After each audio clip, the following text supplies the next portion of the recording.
want to say that for the participants who have come all the way from Uasin Gishu, from all the other counties, by yesterday evening there were 22 counties that had reported, and more are still coming. We want to really appreciate the participants for taking your time, the energy you're using. We don't want to say as much as it's competition. We know that it has taken all your efforts to present to us, to ensure that everyone feels very nice. And as much as it is competition, once again I repeat, we are very entertained and we really want to appreciate all the participants. Tunaomba tuwapigie makofi tafadhali. Good. The other team that I want to recognize, ambao si rahisi wajulikane, the officials. Kuna adjudicators, kuna majina ingine hata mimi mwenyewe siwezi sema. Wanaitwaje ile jina tu? Hiyo yenye wanasema hiyo jina ni ngumu kwa Mkikuyu kama mimi. Haya, so we really want to appreciate our officials, Your Excellency. Thank you for always feeding them all the way from Sunday. Wanapata lunch ya nguvu. They have really appreciated your hospitality, Your Excellency. So we say thank you to our officials. Adjudicators, sitaki kusema mcheze kama nyinyi, lakini tunajituma kama Uasin Gishu County. Your Excellency, we've been able to bring 4,900 participants from Uasin Gishu County. Situpigie gavana wetu makofi. That is how serious he's taking this event, and we really want to applaud even other counties that have managed to bring whichever number to this event. The other team that I want to sincerely appreciate, this will not have happened without them, are our partners. Partners wetu tunawaona wote pale, na ambao hawako pia hapa, please feel appreciated. I've realized if I start mentioning, kuna mwenye ataachwa anione kando kwamba nilimuacha. So feel appreciated. We really want to say, if it were not for you and for your support, we will not be here. So thank you so much. The national government and His Excellency the Governor. Yani, sijui niseme nini, but we really feel honored that this event will also be graced by His Excellency, our dear President, His Excellency William Samoei Ruto, on Monday. Isn't that a good thing? Tutakaribisha mtoto wetu hapa nyumbani. Yes. And our Uasin Gishu County, we are really looking forward kwamba tucheze kama sisi, ili kijana wetu atupatie nini? Trophy yetu, si ndio? Tuanze kuiona mapema. Thank you so much. And above all, if it were not for God, hatungekuwa na hiyo gift of life, the good health. As much as kuna ambulance huku, our team has been, the health department team has been very supportive. Tunasema ni asanti, but simona hiyo nguvu yote hapa bila Mungu kutupatia hiyo uhai na favor yake, His grace, His favor and everything else. We are really honored. Just to finish on my remarks, tuendelee kukuza utamaduni wetu. Mesikia mimi naitwa nani? Lucy Ngendo Njoroge, si ndio? Hapa Uasin Gishu County is a cosmopolitan county where all the pieces that are being presented here, each and every person in Uasin Gishu ana feel ana own. The communities that are presented here, hakuna community ambayo haiko hapa Kenya, including Boranas, so and Hindus. So we really want to say thank you, because the culture in us, the many tribes that are here, we all want to feel honored because of the peace, the cohesion, the unity, the love that is spreading all over. We want to really feel honored. Na kwa kumalizia na sema, as much as His Excellency the Governor anatupatia enough budget for all this, kama County Assembly hawangekuwa anapiga tik, hatungekuwa mali hapa. So you also, our chairman of culture at the County Assembly, he has just excused himself, but ametuachia MCA wetu hapa, na tunaomba tafadhali Honorable Caroline Cherono, tumezoea kumuita Nono, tunaomba tafadhali karibia tusalimie na make your remarks as we tumpigie makofi as she comes. Yes, thank you so much.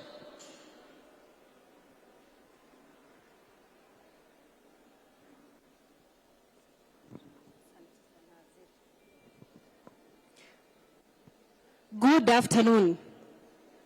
As I stand here today, I'm reminded of the years when I was growing up and running down to school.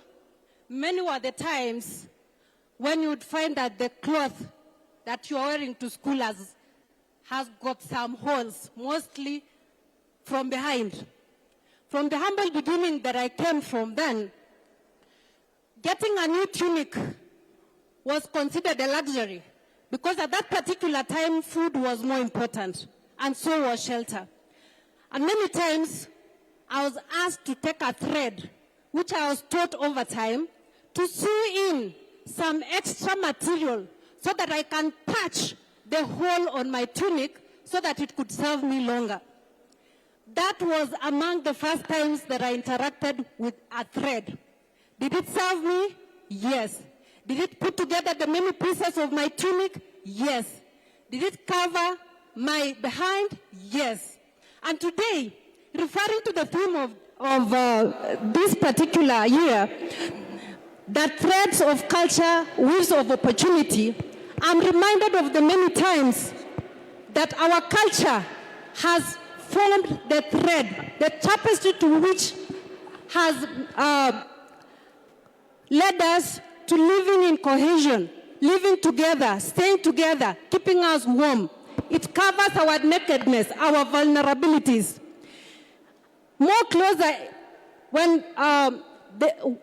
was the time when I would sew in some materials. You see, the clothes that were torn would be put together so that you could get an extra blanket, or if it was thicker, you would use it for a mattress.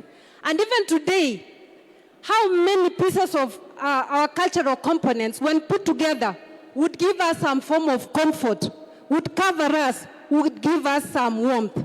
Honorable, Your Excellency Governor, distinguished guests, and the adjudicators, my name is Honorable Cherono Caroline.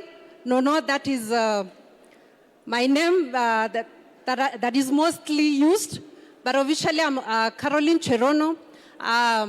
I stand here representing the committee in charge of culture, whose chair was here earlier, but he has excused himself because, as you all know, we had a swearing-in ceremony for a new MCA, and the committee had to be in attendance.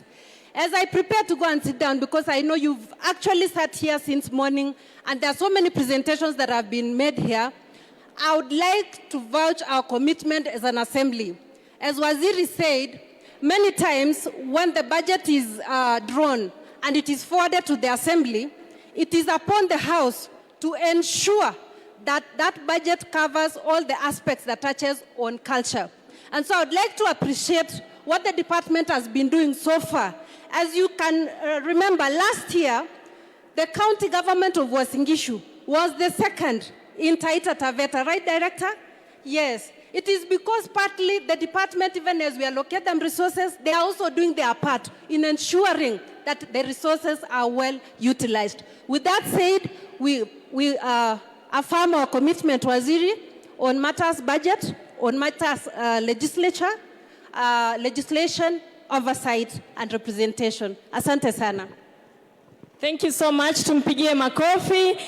And may I take this moment to welcome our Director of Culture, State Department of Culture, Bwana Lagat, karibia tafadhali, and as he comes tumpigie makofi na tukumbuke kwamba the theme is yes, threads of culture and weaves of opportunity. Tafadhali endelea kutoka hapo. Thank you, Waziri Lucy. His Excellency Dr. Jonathan B. Chelilim, Governor, County Government of Uasin Gishu, the CECs present, members of the County Assembly, our distinguished chairman of the Kenya Music and Culture Festival, festival adjudicators, festival participants, ladies and gentlemen, good afternoon. Allow me to first convey the apologies of my Cabinet Secretary, Madam Hannah Windot Cheptumo, Cabinet Secretary for Gender, Culture, and Children's Services, who had committed to come and grace this occasion, but because of other exigencies of duty, she wasn't able to come. However, she gave me a brief speech, and I think in the interest of time, you'll allow me to just proceed and read it, because our chief guest today is here with us, and I can see that the room is a little bit restless. I may be standing in between you and lunch, and therefore allow me to go straight into the speech. Your Excellency, Honorable Governor, Dr. Jonathan B. Chelilim, members of the County Assembly, CECs present, Chairperson, Kenya Music and Culture Festival, committee members, ladies and gentlemen, good afternoon. What a joy it is to be here today. Truly, there's nothing like the spirit of unity and celebration that fills a room when we come together to celebrate our cultures.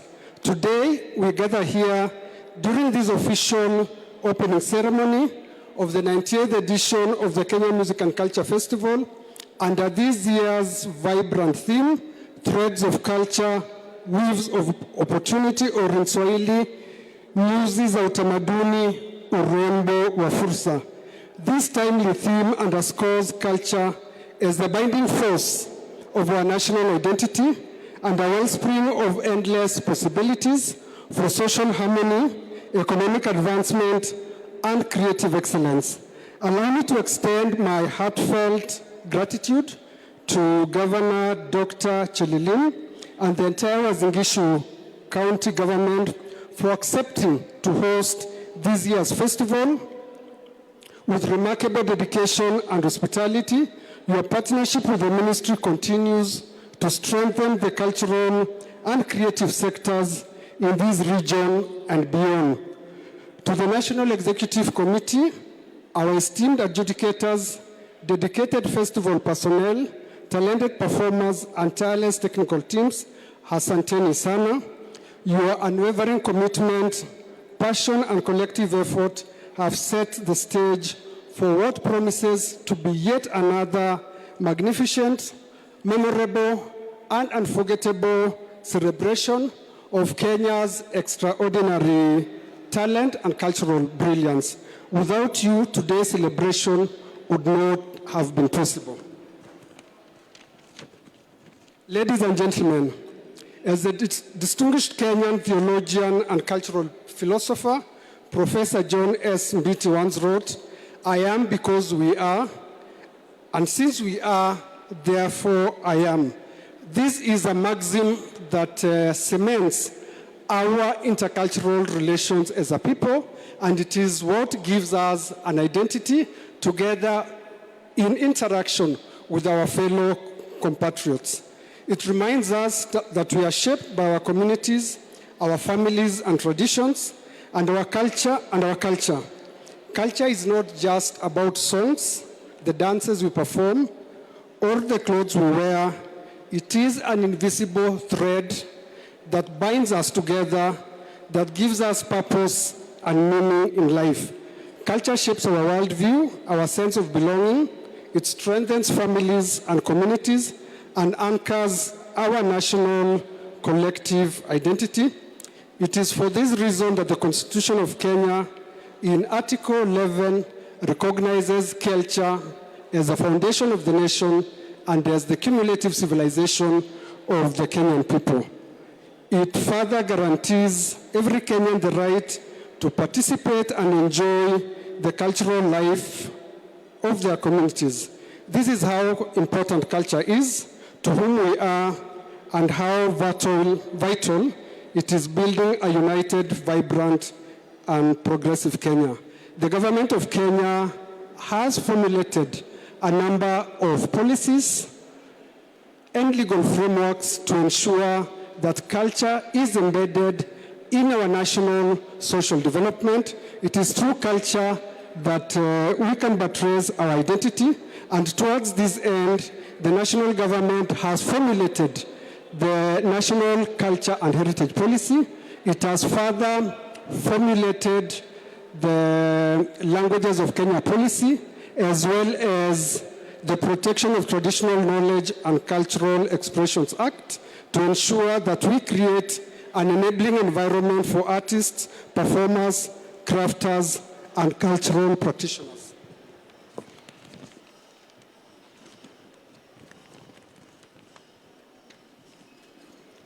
Ladies and gentlemen, I call upon Kenyans, county governments, cultural institutions, development partners, community elders, youth, and every citizen to join hands in protecting and promoting our rich cultural heritage. Let us invest in our artists, nurture talent, safeguard indigenous knowledge, and build a vibrant cultural sector that drives the national development and unity. To our performers, whether you take home a trophy or not, know that you are all champions and true ambassadors of Kenya's heritage. Perform with pride, passion, and discipline, carrying forward the spirit celebrated in our national anthem, that is the heritage of splendor. Finally, ladies and gentlemen, with great honor, it is my pleasure to welcome you to enjoy the festival. May God bless you all, and may God continue to bless our beloved nation Kenya. Asanteni, Mungu awabariki. Signed by Honorable Anna Wendot Cheptumo.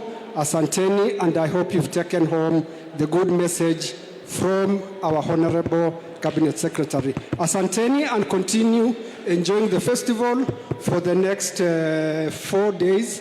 Our climax is on the 8th, when we expect His Excellency, the President, to grace the occasion.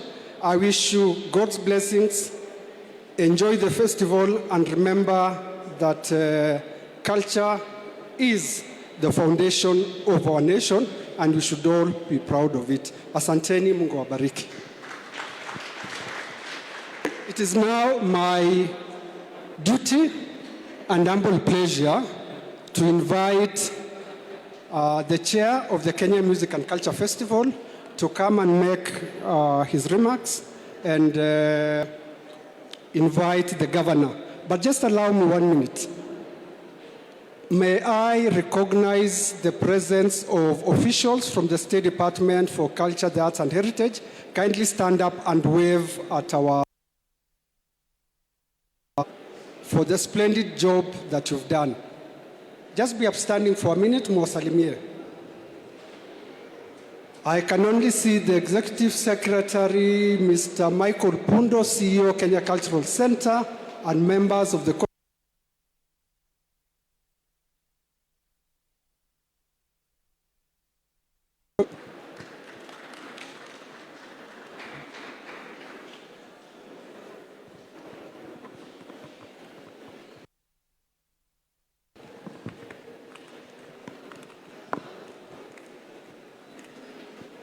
Mgeni mheshimiwa, mtukufu gavana wa gatuzi la Uasin Gishu, Mheshimiwa Daktari Jonathan B, mkurugenzi wa utamaduni katika Wizara ya Jinsia, Utamaduni na Huduma za Watoto, Daktari Kiprop Lagat, wajumbe wa kamati za utendaji katika kaunti wakiongozwa na mjumbe Engineer Lucy Ngendo, afisa mkuu wa Kenya Cultural Center Mr. Mike Pundo, wanakamati andalizi la kitaifa la tamasha za muziki Kenya, nikizingatia itifaki zote, hamjambo. Mgeni mheshimiwa, kabla niendelee, utaniruhusu niwatambue watu kadhaa. Wanakamati andalizi la kitaifa, tafadhali msimame. Naomba msimame, mje hapa mbele.